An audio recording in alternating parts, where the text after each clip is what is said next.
네, 여러분 안녕하십니까? 이번 영상에서는 엑셀에서 사용되는 비교 연산자와 관련해서 좀 전반적으로 설명을 드리도록 하겠습니다.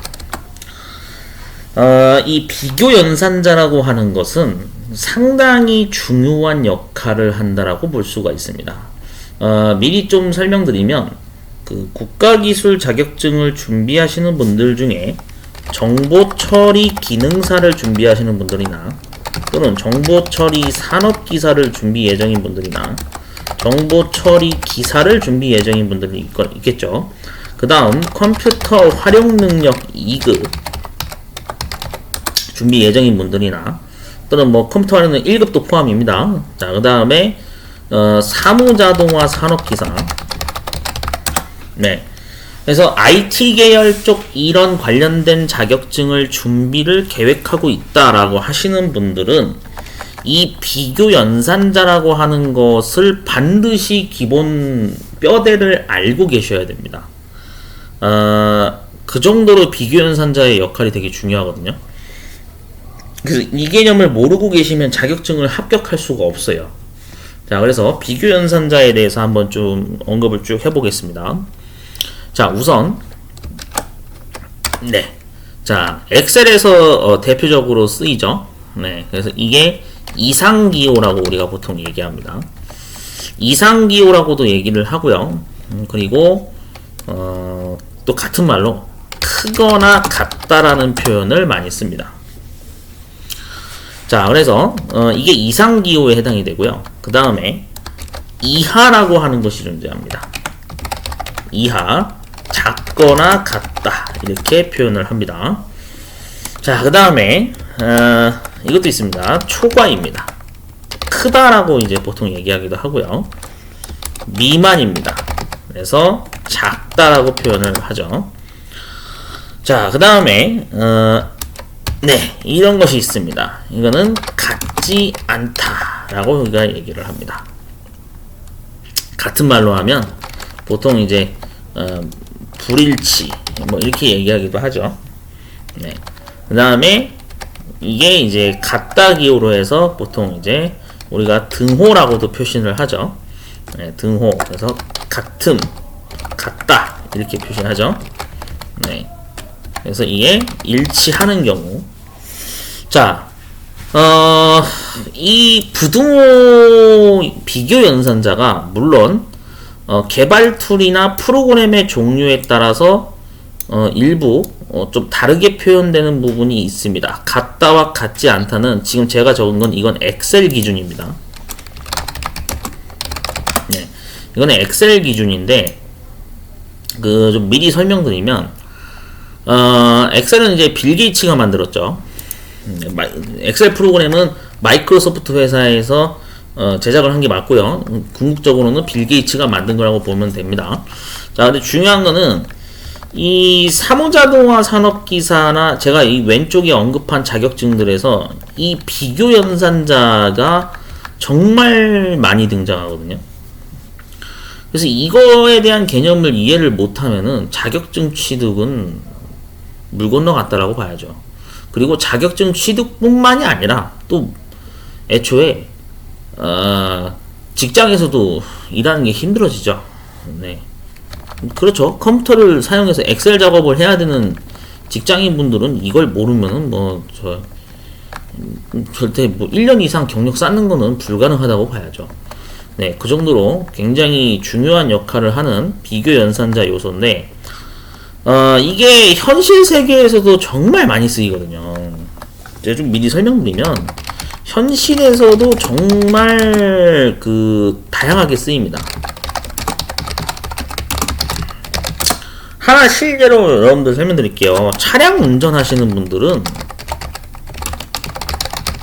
이 비교 연산에 대한 개념을 모르면 벌금을 물게 됩니다. 진짜 그러거든요. 왜 그런지 여러분 설명드릴게요. 차량 운전자분들이 제일 많이 쓰는 용어가 있죠. 과적. 과적은 얘는 처벌 수위가 상당히 세죠. 맞죠? 네, 만약에 과적 차량으로 인해서 도로에 아예 아스팔트 도로가 깨졌다. 만약에 과적으로 인해서 아스팔트 도로가 깨졌다. 그러면은 어떻게 됩니까? 도로를 망가뜨린 죄로 빨간 줄을 긋습니다. 흔히 전과자 됩니다. 이 정도로 처벌이 세거든요. 진짜 전과 기록이 남아요. 아예 흔히 우리가 빨간 줄 근다 그런 얘기 하는데 진짜 전과자가 됩니다. 그런 처벌 조항이 있어요. 제가 알기로도. 그 정도로 과적이란 얘기는 한마디로 초과를 했다라는 얘기랑 같은 말이거든요. 일명 이걸 무게초과라고 얘기하는데, 그래서 우리가 얘기하는 이 이상, 이하, 초과, 미만은 상당히 중요한 거예요. 이 규정에 어긋나면은 정말 금전적으로나 여러 가지 면에서 피해를 보는 사례가 있기 때문에 현실 세계에서도 반드시 알고 계셔야 되는 필수 개념이라고 할 수가 있습니다.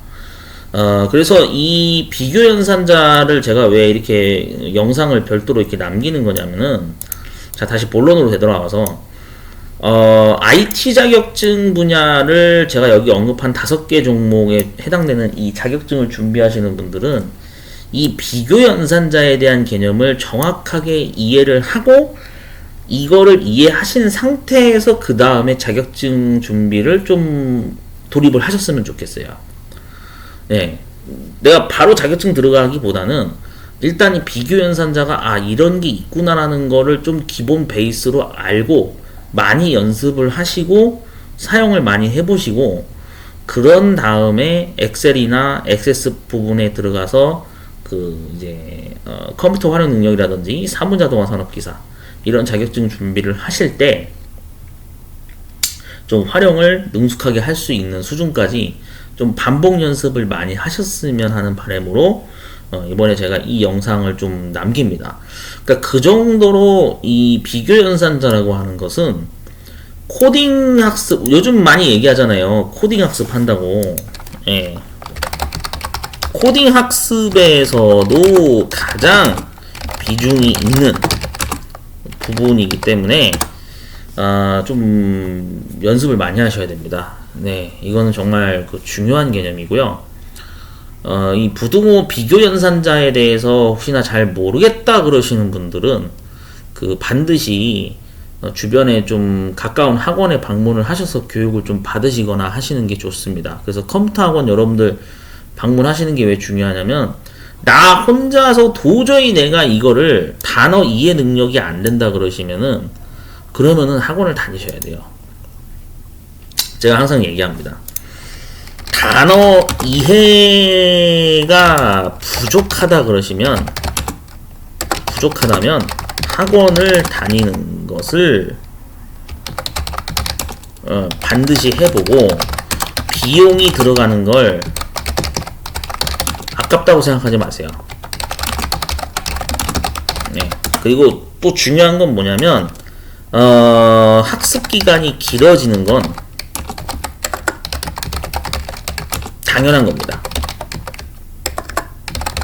네. 학습 기간이 길어지는 거는 당연한 거예요. 왜 그러냐면은 단어에 대한 이해가 부족하다는 얘기는 그만큼 문해력이나 이런 게 부족하다는 얘기거든요. 원래 사무자동화 산업기사 컴퓨터 활용 능력 2급뿐만이 아니라 어떤 자격증이든 그래요. 시험 문제지에 나와 있는 문장을 읽고 이해를 못하면은 합격을 못하죠. 문해력이 딸리는데 어떻게 해요? 단어에 대한 이해 능력이 딸리는데 자격증을 합격할 수 있겠어요? 못합니다. 그러니까 그 정도로 이 문장에 대한 분석 능력도 되게 필요한 기능 평가 항목에 들어가기 때문에